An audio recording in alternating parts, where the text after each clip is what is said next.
T.B.Photo X1.5 to FX, and welcome back to another video.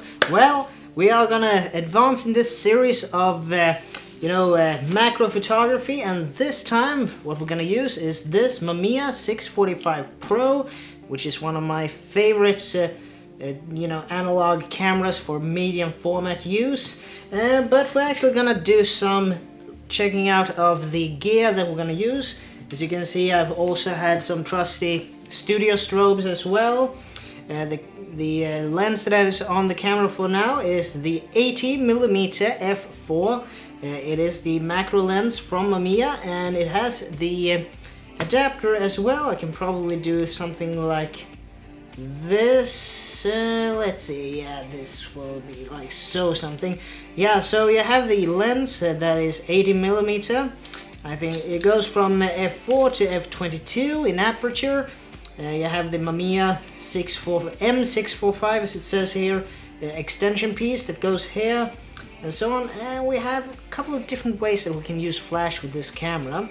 You have a hot shoe on the side here. I'm probably going to do some B-roll as well. So you have the hot shoe here. You have the X-Sync PC port here, and yeah, dark slide. I think I've seen this a million times before on other YouTube videos. Me myself have a couple of videos where I take these things apart and assemble them back together. But anyway, yeah, I'm just gonna do this for now. Well, as you can see, we have a couple of flashes, and here you have one of the modifiers that I might use. It's a snoot with a there we are, a grid pattern on it, honeycomb grid pattern.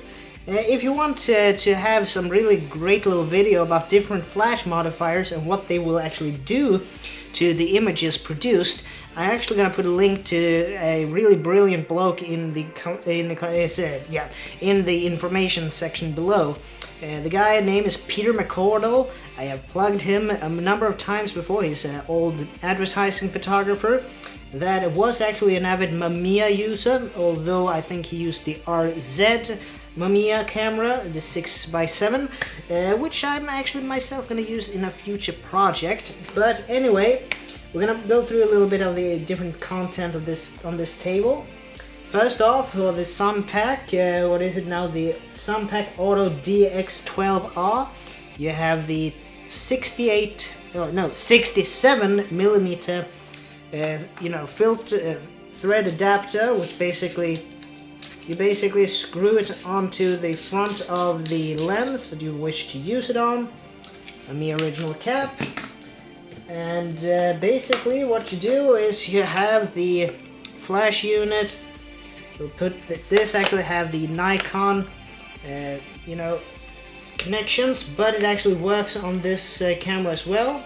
Just put it on like so on the hot shoe. There we go. And you have some clip-on system here. You have a clip-on system, I should probably say, that actually, yeah, there we go. And I've taken the batteries out of this, so yeah, that's actually a good segue into the batteries actually.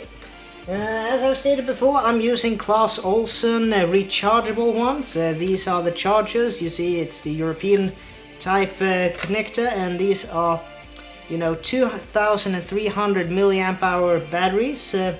Rechargeables by Clas Ohlson. One little caveat here is that the motor drive for this, I have batteries in it, but the problem is I've noticed that you really need to use non-rechargeables in this for some reason, because I've tried the Clas Ohlson rechargeables in this, but it simply doesn't work. But anyway, let's move along. Then we have this type of cord, which has a PC sync connection in one, and a what is this? A small mono, if it was audio, but a small connection on this end as well, which is for these flash units that I'm also going to use in this little project to make some flash effect or flashy effects or whatever you want to call it. But anyway, these guys are actually fairly great little budget studio strobes in my opinion. They include a modeling light and so on. You can see it on this one probably a little better if I just turn it towards the camera. You have a modeling light in the middle, tungsten, and then you have the flash bulb around it as such. They work good for me and so on. So yeah, here we go. What next? Well, the Mamiya 645 Pro doesn't have, you know, flash metering. I think that was what the TL version, the successor to this one, had, that was a little bit special.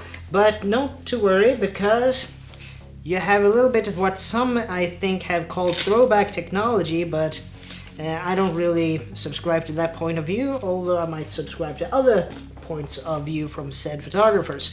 Well, this is the Minolta Autometer IVF, or the 4th generation with flash metering. I think I've done a little bit of a video about this before, but this is a brilliant little piece of equipment. You have a swivel, you know, dome for flash metering, and you can both use this for both stills and for video as well. So you basically put in, with the buttons, you put in your time that you want to use and your ISO and or ISO, and then you choose between ambient light, chord flash release, or non-chord flash release, which means this will be used as a slave unit in order to measure light.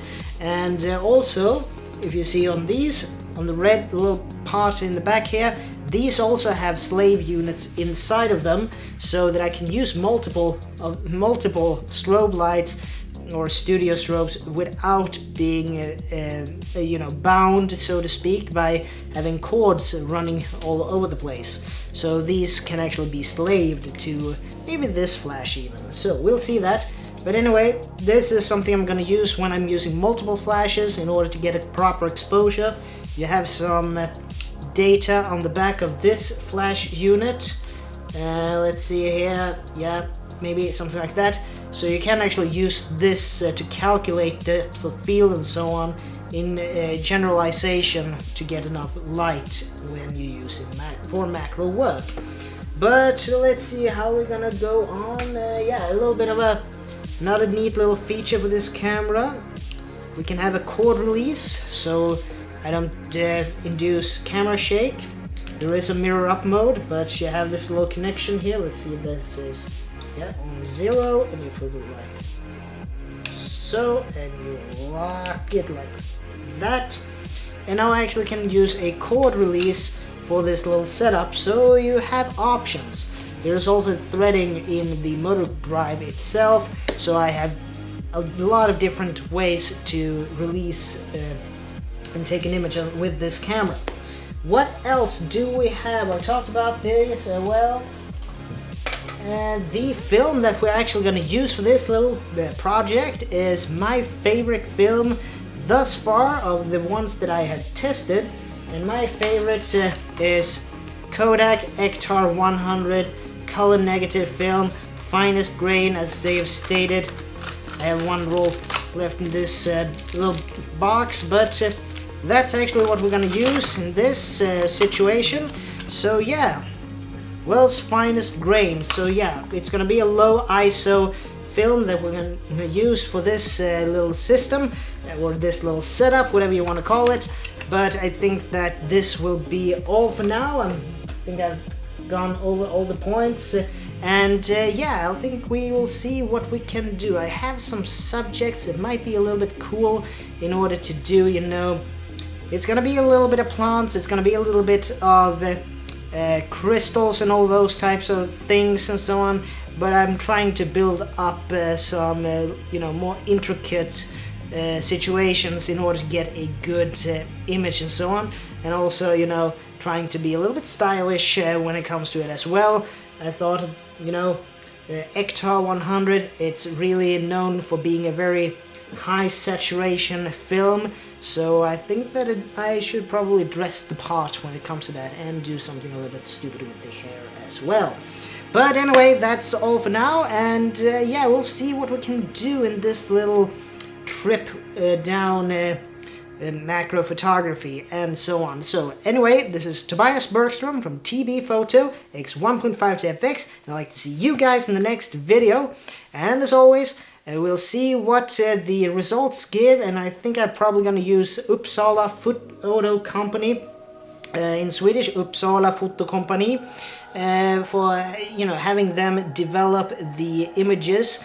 I know I've stated in a previous video that I'm going to try to do all my developing at home, in-house, so to speak, but